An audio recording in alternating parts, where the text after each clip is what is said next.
Now we are getting exclusive visuals of the Israeli airstrikes on Hamas targets in Gaza. This comes almost 4 days after Hamas began its unprecedented assault on Israel. The Israeli military, of course, has continued to bomb the Gaza Strip, killing 2 high-ranking Hamas officials, as Israel's defense force has now claimed that fighter jets have also struck over 200 targets of the terrorist group Hamas in 3 counterstrikes in the last 24 hours.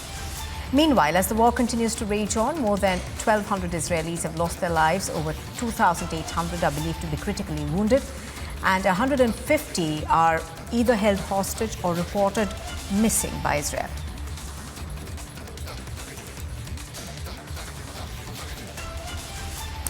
Now, Alicia is continuing to report from Sderot, and I think we'll also have Gursimran join us live from there. Alicia, a while ago there were airstrikes reported in Sderot, where you're reporting from. Even though the civilians have been safely evacuated from there, give us a sense of what's happening around you, and has Hamas also, in a sense, intensified its rocket attacks?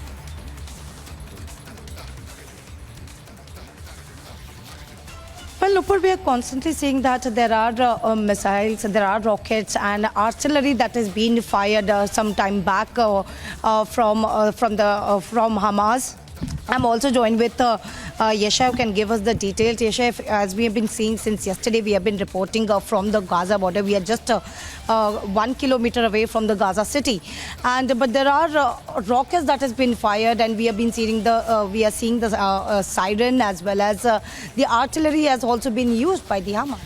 Yes, you have to understand that here in Sderot, the fire of rockets from Gaza is a constant phenomenon, not just from the beginning of the war, but for over 20 years now. The rockets in the beginning were small and not sophisticated, and with time they got more and more sophisticated and more deadly. So this is something that has become a feature of life here, these rockets. There is a system, the color red system, that warns, a siren system and color red system that informs of incoming rockets, but you have very little time. You have like 15 seconds to flee for cover, since it's so close. So the rockets are constant. They are fired from within heavily inhabited areas in Gaza, from within schoolyards, from in vicinity of mosques and UN facilities even. So this is going to continue, and we are now waiting. The main event we are waiting is the ground invasion of Gaza. How impacted it will be, because we know that Israeli forces has been continuously retaliating and taking all the revenge that has been the word that has been given by the Prime Minister Netanyahu. But we know that Mohammed Deif was the head of the military of Hamas. His house was attacked, his family members have been killed. How importantly, because it is yet to be identified whether Mohammed Deif has been killed or not. So how important will be, what will be the impact on Hamas if Mohammed Deif has been killed in that? Mohammed Deif is the mastermind of Hamas military operations in Gaza. Of course, they have Iranian overlords that he reports to. But if he is killed, he is the single most important human target that Israel has within Gaza. If he was killed, that would be a tremendous accomplishment, and it will impair their abilities. Yes, it will definitely impair their military abilities. Yes. So as we see that there are forces who have been continuously being attacked, and of course we even saw one of the video where there are even rockets, and we have been retaliating. Israel has been retaliating from the point of view when it comes as far as the Gaza city is concerned.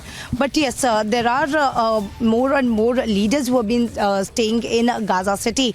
If we talk about, there are other leaders as well, but also there are some of the politicians who has also been killed by the Israeli forces, which is also very important point of view, because that is something Israeli forces has been looking at. Yes, yesterday 2 members of the Hamas political wing, these are the people who mastermind the funding, the international operations, etc., the administration of Hamas. So their economy minister, I think his name was Jawad Abu Samala, and another man who is another minister in the Hamas political wing, were both confirmed dead yesterday. This is important because the more and more of the leadership that is taken out, then less and less the more and more superiority Israel will have in the military invasion, and Hamas will capitulate easier. We also know that Hamas' aerial detection capabilities has been destroyed because its IDF aircraft who destroyed the advanced detention center system that is developed by the Hamas territory organization that has been destroyed by Israeli forces. Yes, so I must state that Hamas does not have advanced capabilities. They get whatever Iran can offer them, but they are not as technologically advanced as us.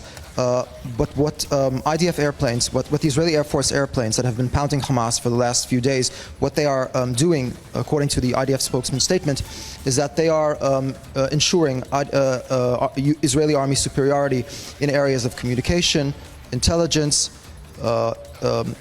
aerial superiority from the sea, and they are clearing the way for the ground invasion.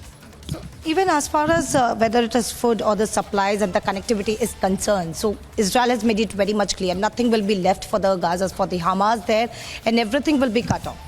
Yes, so Defense Minister Yoav Gallant has declared a full siege on Gaza. Gaza receives most of its commodities from Israel. All of its drinking water came from Israel. All 3 drinking water conduits were closed off Monday night.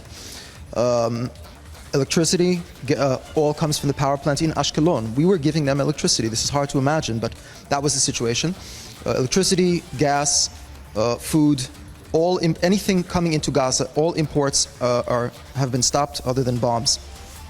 So, as we've been seeing that the Israel authorities and the high commands have been having a constant meeting, and they've been deciding what will be the further course of action, because it's a prime minister who have been even speaking to the global leaders. As far as U.S. President Joe Biden is concerned, he spoke to him thrice, and it's clearly mentioned that Hamas is nothing but an ISIS, and they have to be treated like one. Yes, it was a very encouraging speech yesterday from President Joe Biden. He called Hamas a pure and unadulterated evil.